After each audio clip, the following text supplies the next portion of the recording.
Kita tahu ya, ada larangan bahwa gak boleh jual beli di dalam masjid.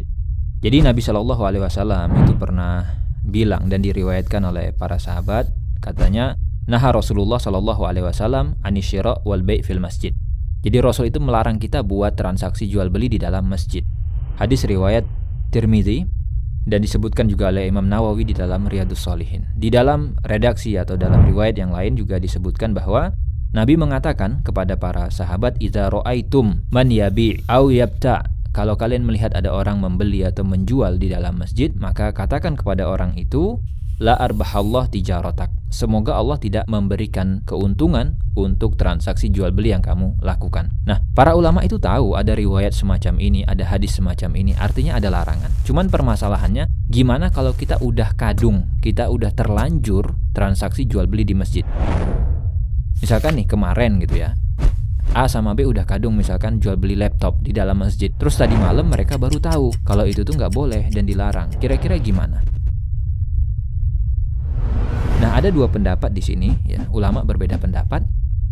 Hanabilah itu mengatakan bahwa transaksinya dilarang dan hukumnya juga tidak sah. Artinya kalau tidak sah berarti kalau si A penjual, si B pembeli, ya berarti barangnya masih milik si penjual dan uang masih milik pembeli, tidak terjadi perpindahan kepemilikan. Apa alasannya? Kenapa Hambali yang masyhur itu ya, pendapat dari Hambali itu kenapa tidak sah? Karena ada larangan dan larangan itu menunjukkan bahwa apa yang dilarang hukumnya jelas tidak sah. Tapi pendapat kedua yaitu mayoritas jumhur ulama itu mengatakan bahwa transaksi ini dilarang tapi hukumnya sah. Nah, perhatikan ya, ini dua hal yang berbeda.